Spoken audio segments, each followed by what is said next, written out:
This episode of Distraction is sponsored by Landmark College in beautiful Putney, Vermont, the college of choice for students who learn differently. Learn more about how we help students with ADHD succeed in college at lcdistraction.org. Hello and welcome to Distraction. I'm your host, Dr. Ned Hallowell, and thank you so much for joining me. This week, I'm going to do what I love to do, which is answer your questions. We try to answer as many as we can on the show, so please keep on sending your questions to connect@distractionpodcast.com. That's connect@distractionpodcast.com. Please send them along. We will answer them. Okay, just to prove that, let's get to the first question. I am a 26-year-old woman with ADHD. I'm in a committed relationship, and at times I feel very insecure. I thought that a lot of it stems from abandonment issues rooted in childhood, but now I'm wondering if it is more about a sensitivity to rejection. My question is, for those of us with ADHD, what is the difference between abandonment issues and our rejection sensitivity? Could they be connected? And how can we better handle the intense, painful emotions that seem to take over when hit with either or both? Wonderful question. And she ends, thanks so much, fellow ADHDer MB. Well, thank you, MB. The difference between abandonment issues and rejection sensitivity, one is caused by life's experience, abandonment trauma in childhood, and you got hurt into it. Life can hurt people into having abandonment issues, and so it comes from being burned. And you've been burned too often, you develop abandonment issues. Now, to take it one step further, why doesn't everyone who experiences abandonment develop abandonment issues?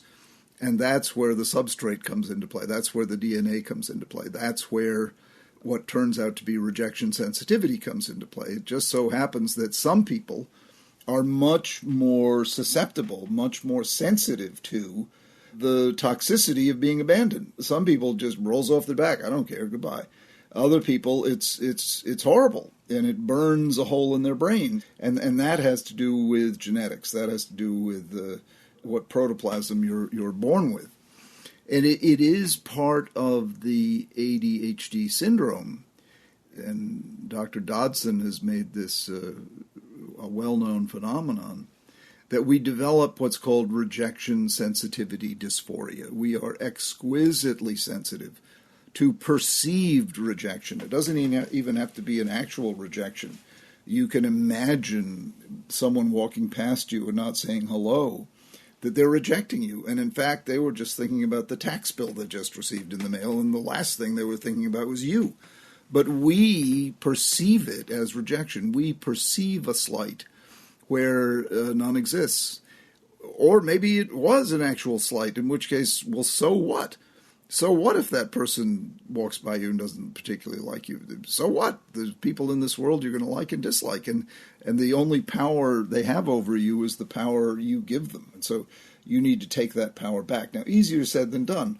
And if you have the genetic predisposition to rejection sensitivity, and if you happen to have suffered abandonment, then it's a double whammy, and the two work together to put you in a constantly vulnerable state. Now, it really doesn't matter how much is doing what, whether it's issues of abandonment or whether it's the DNA-caused rejection sensitivity dysphoria. The sum and substance of it is the same, that you are always vulnerable to perceived rejection, to perceived abandonment, that you are walking around in a state of heightened vulnerability, heightened sensitivity. A couple of comments on that. First of all, heightened vulnerability and heightened sensitivity, they're not altogether a bad thing.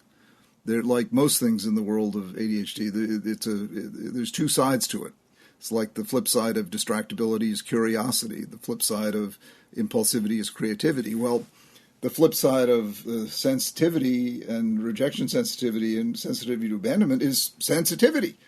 You know, if you're sensitive, That means you pick up on things. That means you see deeply, you feel deeply, you live deeply. There is a wonderful side to it that you go deeper than most people do. You perceive nuance that most people miss. You perceive shades of gray. You don't live in the black and white world. You're smarter than that. You're deeper than that. You're more in tune with life than that.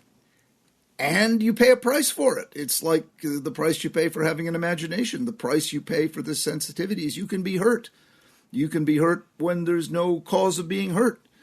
You can be hurt by bad weather. You can wake up and feel everybody's against you because the weather is bad. So you can perceive rejection when obviously there's no rejection. Nature is not creating bad weather to punish you, but you can feel it that way. And even though you know, quote unquote, that that's irrational, nonetheless, you can feel rejected by the world because it's a rainy day. The antidote, as you know, I always come back to the same antidote almost all the time. The antidote is in connection. The antidote is not sucking it up, although you have to do that, but the antidote is never worry alone. The antidote is to talk to someone you love and trust. And next thing you know, you'll be rebuilding your armor. You'll be feeling less vulnerable. You'll be feeling more in control. You'll put it in perspective. You'll put it into perspective, and that's so key in life. The things that we get all upset about, we almost always get all upset about them because we lose perspective.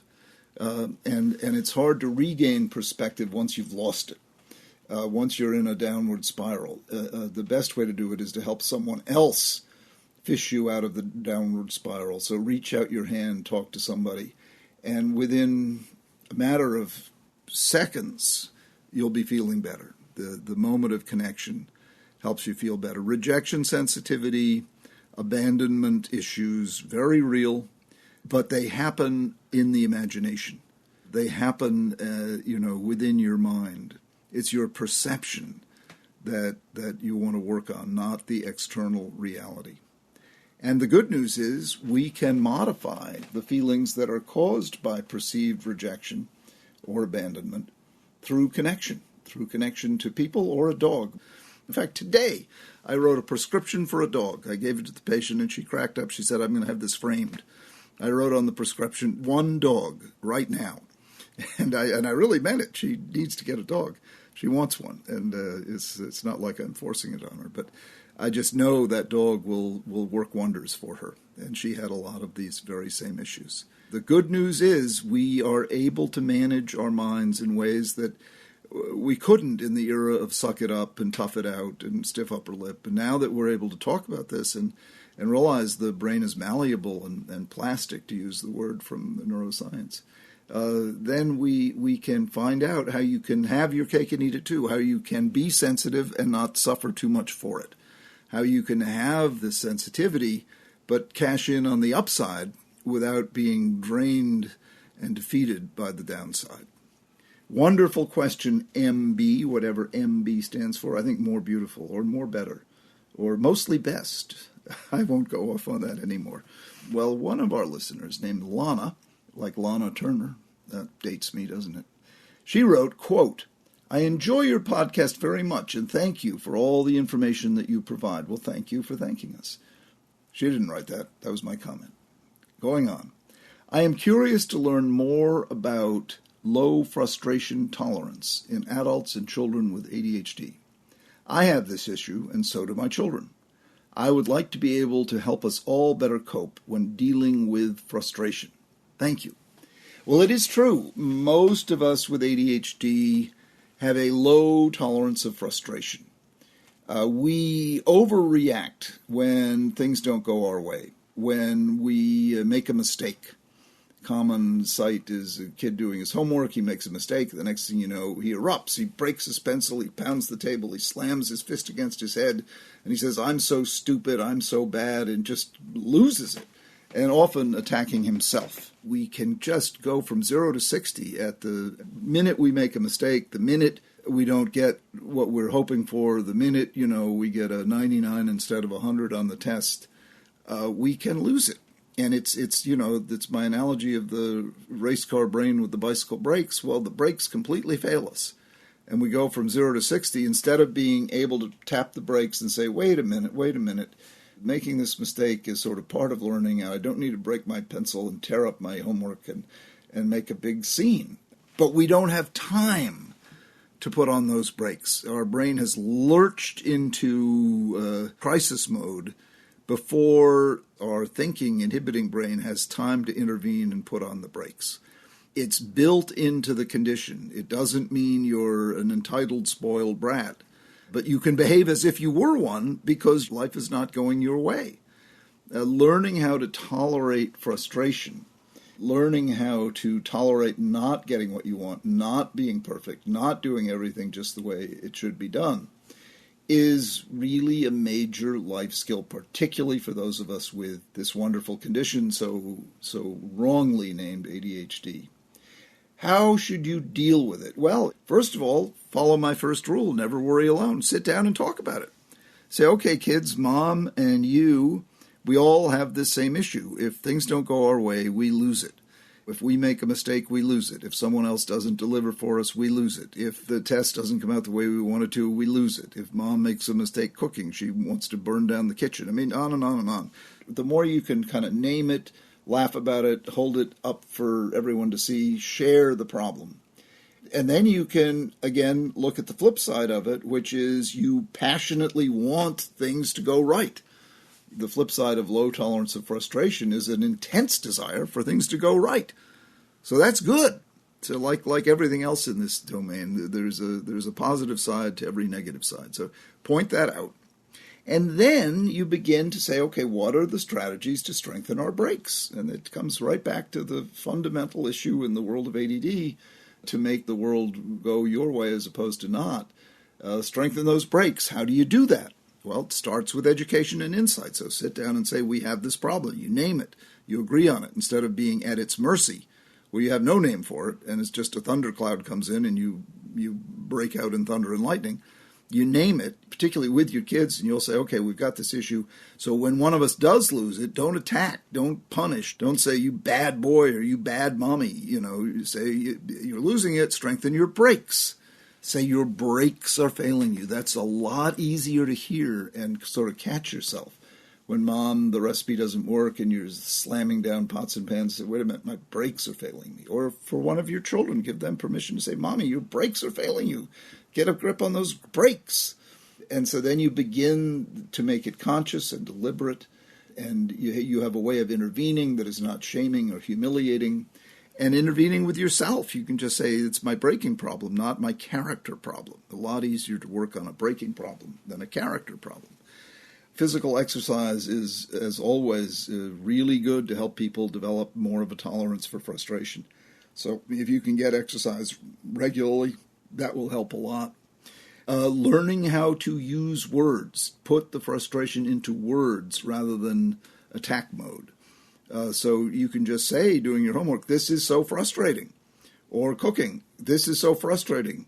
Making a souffle is frustrating. You can just say it out loud. And putting it into words helps you not have to put it into actions, throwing things, cursing things, and so on. So even cursing is better than throwing things. So using words, exercise, using language, teaming up to help each other out, using the analogy of the brake.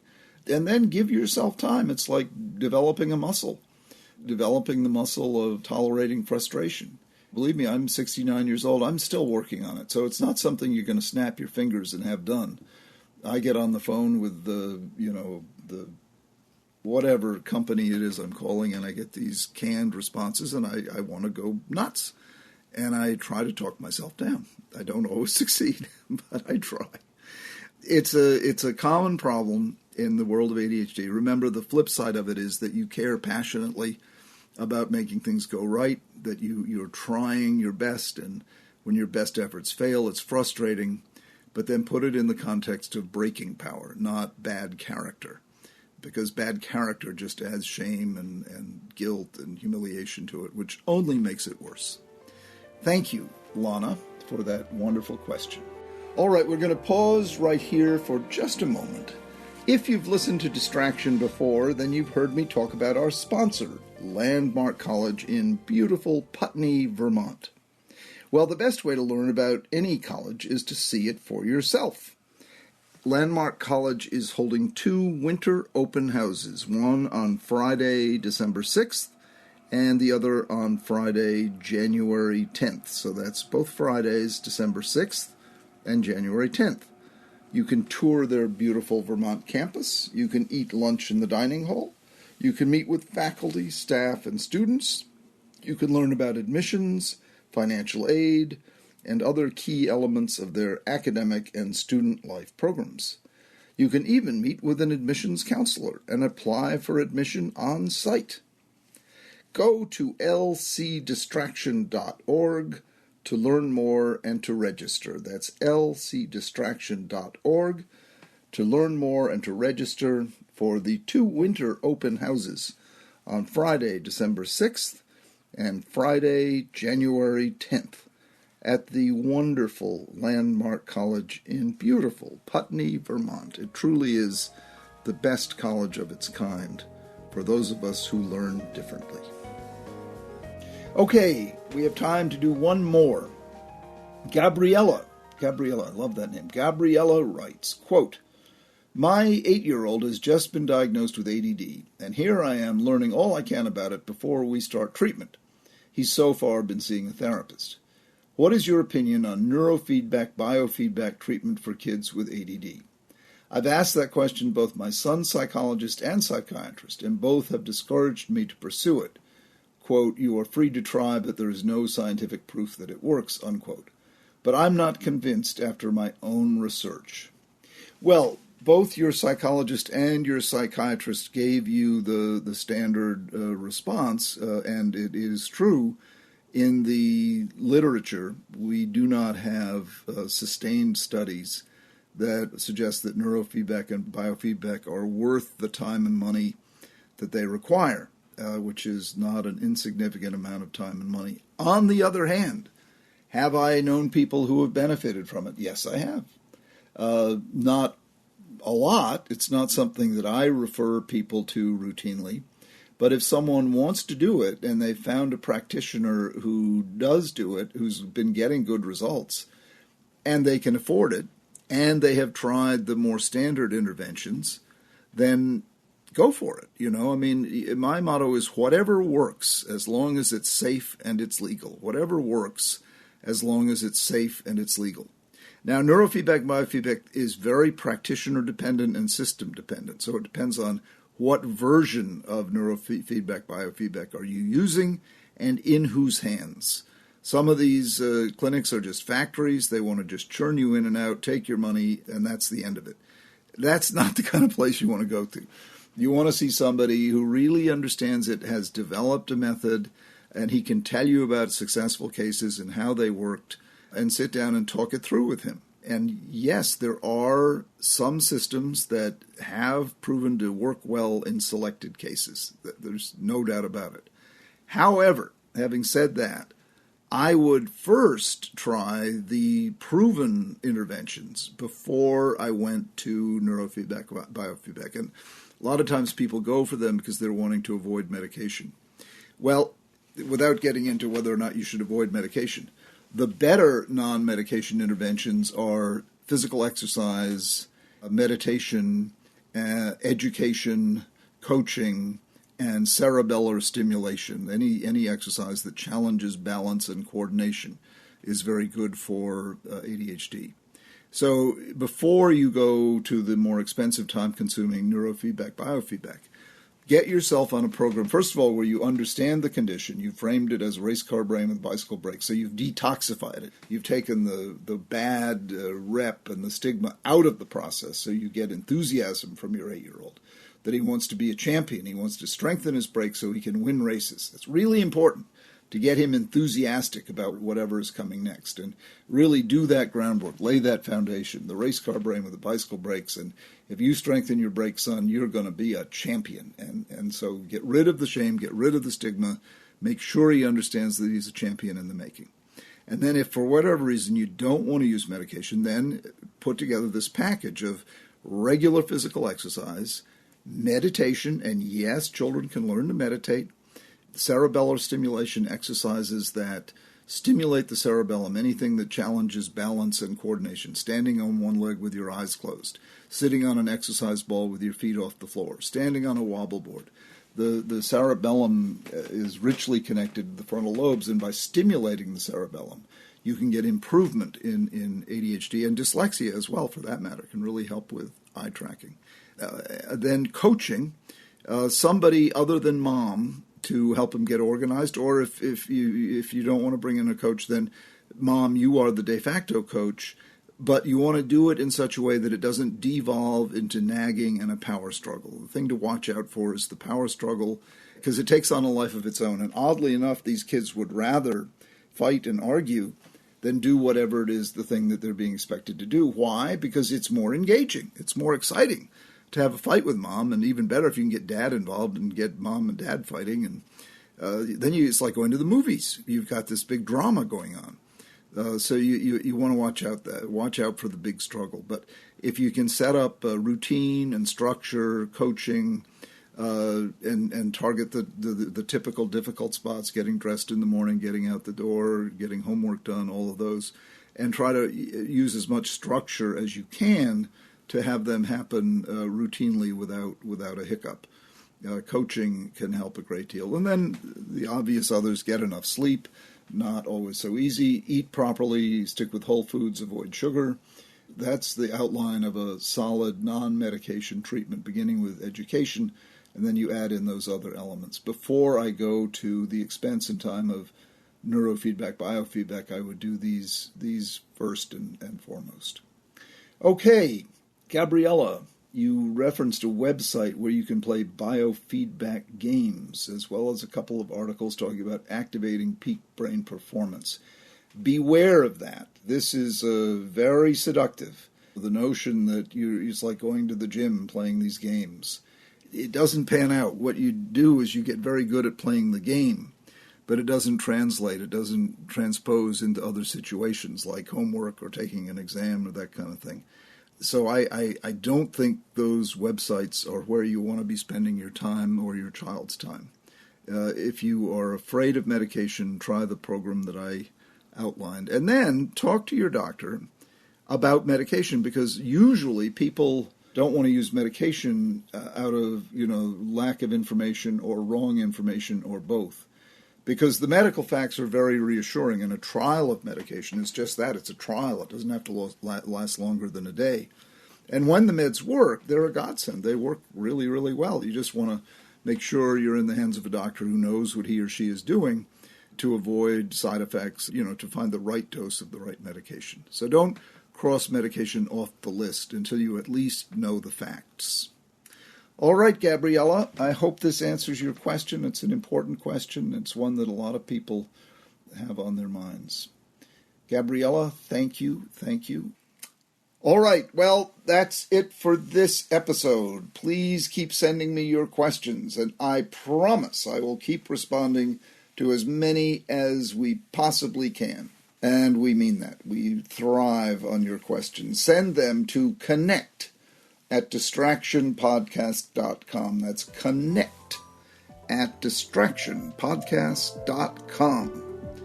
I'm Dr. Ned Hallowell. Thank you so much for listening to this episode of Distraction. Distraction is a project of Sounds Great Media. The podcast is edited by the brilliant Pat Keogh and produced by the equally brilliant and also beautiful Sarah Guertin.